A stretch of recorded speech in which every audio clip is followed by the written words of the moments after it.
আসসালামু আলাইকুম রহমাতুল্লাহ।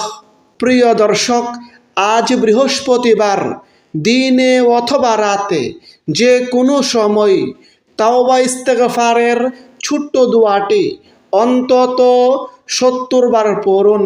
বিনিময়ে আল্লাহ তাআলা আপনার প্রতি সন্তুষ্ট হয়ে যাবেন।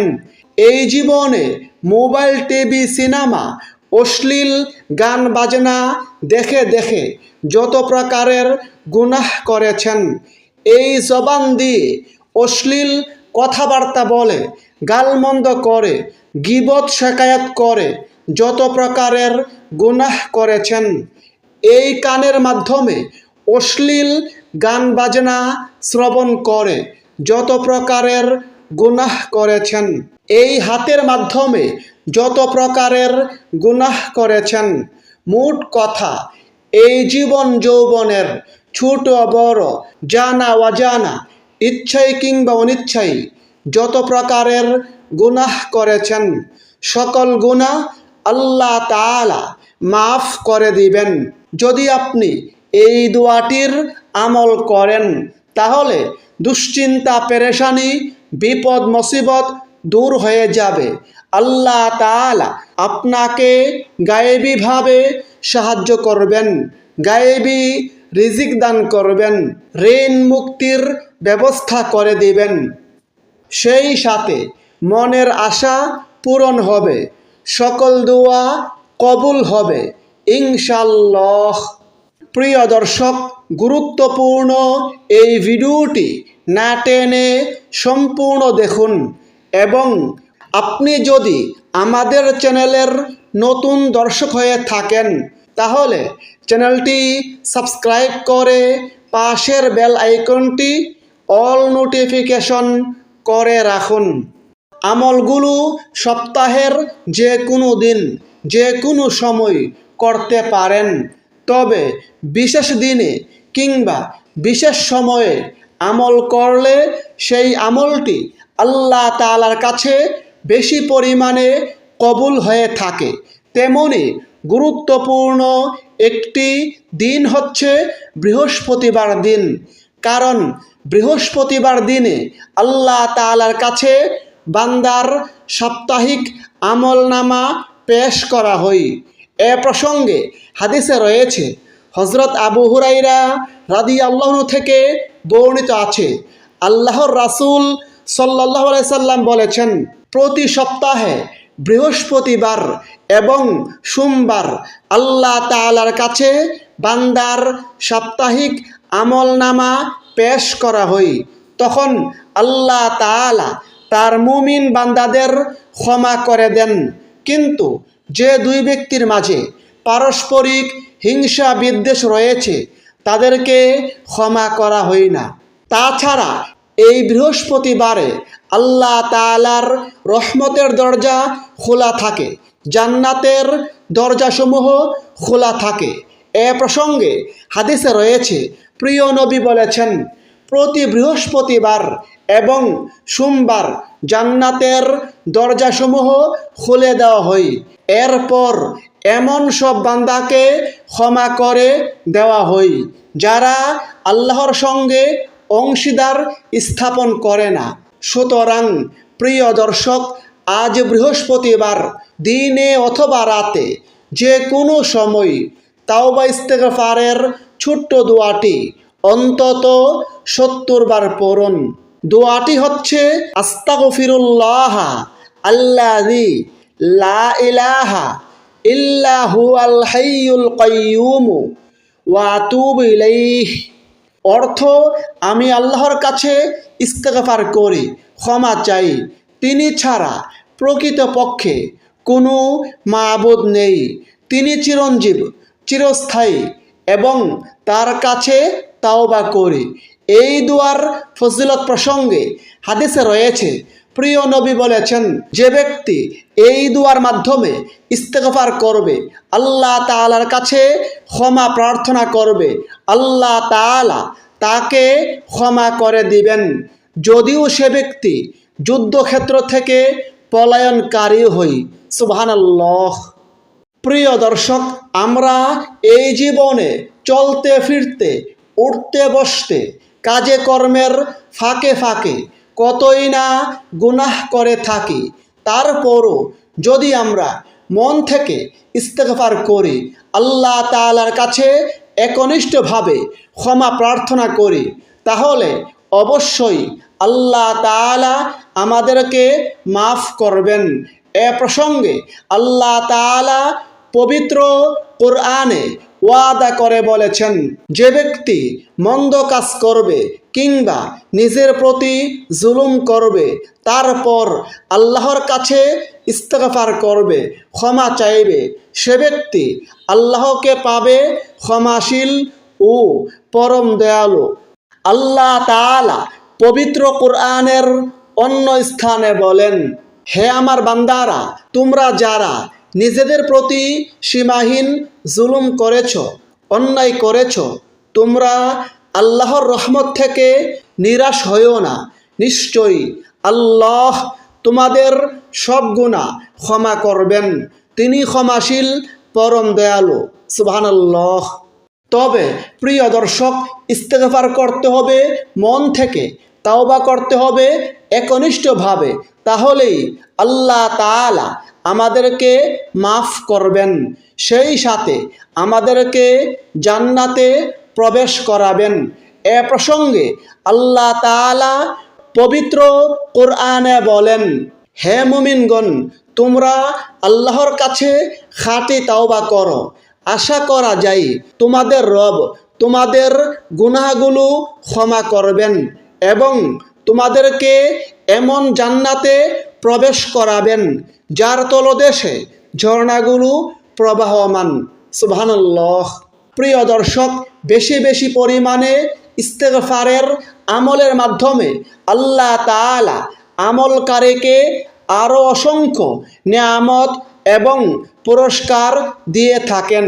আবু দাউদ শরীফের একটি হাদিসে রয়েছে, নবীজি বলেছেন, যে ব্যক্তি ইস্তেগফারকে নিজের জন্য আবশ্যক করে নেবে, অর্থাৎ নিয়মিত বেশি বেশি পরিমাণে ইস্তেগফারের আমল করবে, আল্লাহ তাআলা তার সকল দুশ্চিন্তা পেরেশানি দূর করে দিবেন, তার সকল বিপদ আপদ দূর করে দিবেন এবং আল্লাহ তাআলা তাকে এমনভাবে গায়েবী উৎস থেকে রিজিক দান করবেন যা সে কল্পনাও করতে পারবে না।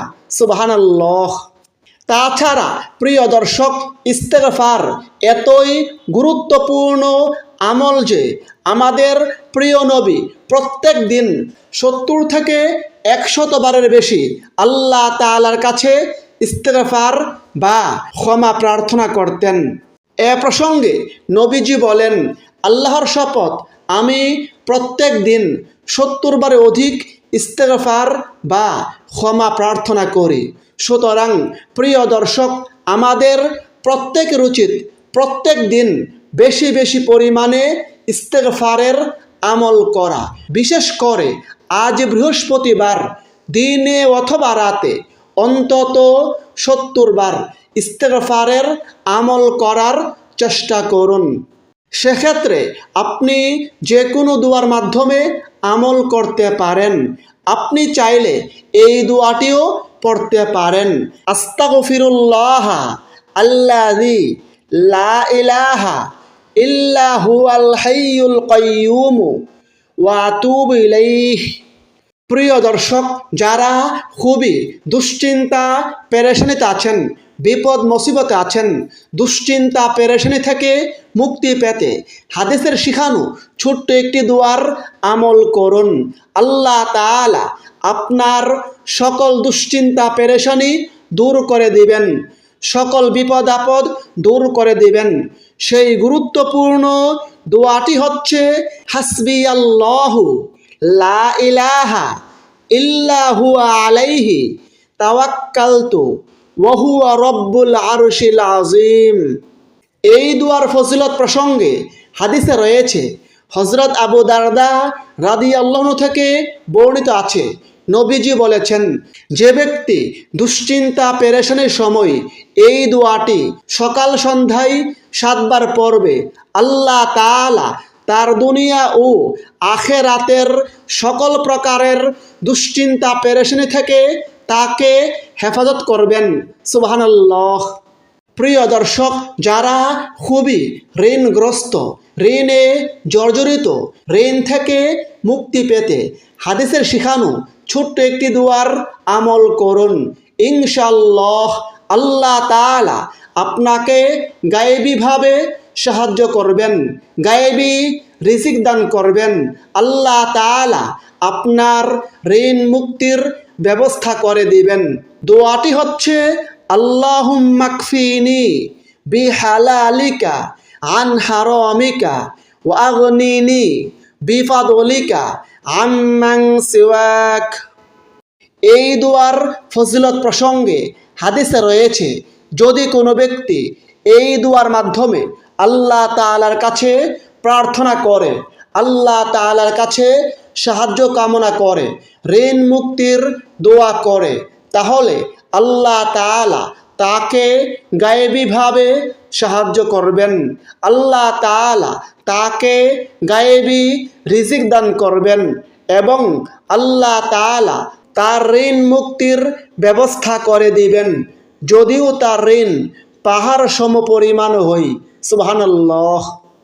প্রিয় দর্শক, আমরা সকলেই আল্লাহ তাআলার কাছে দোয়া করি, কিন্তু আমাদের কাহারো দোয়া কবুল হয়, আবার কাহারো দোয়া কবুল হয় না। হাদিসে নবীজি এমন একটি দোয়া সম্পর্কে জানিয়ে দিয়েছেন, যেই দোয়ার আমল করলে আল্লাহ তাআলা আমলকারীর দোয়া কবুল করেন, মনের সকল নেক আশা পূরণ করেন। সেই গুরুত্বপূর্ণ দোয়াটিকে হাদিসে ইসমে আজমের দোয়া বলা হয়েছে। দর্শক, ইসমে আজমের দোয়াটি হচ্ছে, আল্লাহুম্মা ইন্নী আসআলুকা বিআন্না লাকাল হামদু লা ইলাহা ইল্লা আনতাল মান্নানু বাদিউস সামাওয়াতি ওয়াল আরদি ইয়া যাল জালালি ওয়াল ইকরাম ইয়া হাইয়্যু ইয়া কাইয়্যুম। ইসমে আজমের ফজিলত প্রসঙ্গে হাদিসে রয়েছে, একবার এক সাহাবী এই বাক্যগুলোর মাধ্যমে দোয়া করেছিলেন। তখন নবীজি বলেছিলেন, এই ব্যক্তি ইসমে আজম দিয়ে দোয়া করেছে, যার মাধ্যমে দোয়া করলে আল্লাহ তাআলা বান্দার দোয়া কবুল করেন, যার মাধ্যমে আল্লাহ তাআলার কাছে কোনো কিছু প্রার্থনা করলে আল্লাহ তাআলা বান্দাকে তা দিয়ে থাকেন, অর্থাৎ মনের আশা পূরণ হই, সকল দোয়া কবুল হই। প্রিয় দর্শক, এবার আসুন এই দোয়াগুলো কিভাবে পড়বেন এবং কিভাবে আল্লাহ তাআলার কাছে প্রার্থনা করবেন, মুনাজাত করবেন, সে সম্পর্কে আবারও সংক্ষেপে বলে দেই। আজ বৃহস্পতিবার দিনে অথবা রাতে প্রথমে 2 রাকাত সলাতুল হাজতের নামাজ আদায় করুন। সলাতুল হাজতের আলাদা কোনো নিয়ম নেই, অন্যান্য নফল নামাজের মতো করে 2 রাকাত সলাতুল হাজতের নামাজ আদায় করুন। সলাতুল হাজতের নামাজ আদায় করে এক জায়গায় বসে চুপি চুপি প্রথমে ইস্তেগফারের ছোট্ট দোয়াটি অন্তত 70 বার পড়ুন। আস্তাগফিরুল্লাহ আল্লাযী লা ইলাহা ইল্লা হুয়াল হাইয়ুল কাইয়্যুম ওয়া আতুবু ইলাইহি। তারপরে দুশ্চিন্তা পেরেশানি থেকে মুক্তি লাভের এই দোয়াটি অন্তত 7 বার পড়ুন। হাসবিয়াল্লাহু লা ইলাহা ইল্লা হুয়া আলাইহি তাওয়াক্কালতু ওয়া হুয়া রব্বুল আরশিল আযীম। তারপরে ঋণ থেকে মুক্তি লাভের এবং গায়েবী রিজিক লাভের এই দোয়াটি অন্তত 3 বার পড়ুন। আল্লাহুম্মা কফিনি বিহালালিকা আন হারামিকা ওয়া আগনিনি বিফাদলিকা আম্মান সিওয়াক। তারপরে ইসমে আজম বা মনের আশা আকাঙ্ক্ষা পূরণের দোয়াটি অন্তত 1 বার পড়ুন। আল্লাহুম্মা ইন্নী আসআলুকা বিআন্না লাকাল হামদু লা ইলাহা ইল্লা আনতাল মান্নানু বাদিউস সামাওয়াতি ওয়াল আরদি ইয়া যাল জালালি ওয়াল ইকরাম ইয়া হাইয়্যু ইয়া কাইয়্যুম। তারপরে কমপক্ষে 3 বার দুরূদ শরীফের আমল করুন। সেক্ষেত্রে আপনি যে কোনো দুরূদ শরীফ পড়তে পারেন। তারপরে সর্বশেষে 2 হাত তুলে আল্লাহ তাআলার কাছে এই জীবন যৌবনের সকল গুনাহের কথা স্বীকার করে ক্ষমা প্রার্থনা করুন। এই জীবন যৌবনের ছোট বড় জানা অজানা সকল গুনাহ মাফ করে দিবেন। প্রিয় দর্শক, আল্লাহ তাআলার কাছে দুশ্চিন্তা পেরেশানি থেকে মুক্তি লাভের প্রার্থনা করুন।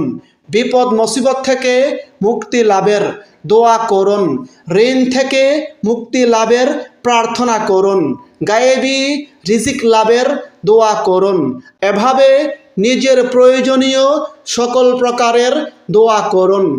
আল্লাহ তাআলা আপনার সকল প্রয়োজন পূরণ করবেন। মনের সকল নেক আশা পূরণ করবেন। সকল দোয়া কবুল করবেন ইনশাআল্লাহ।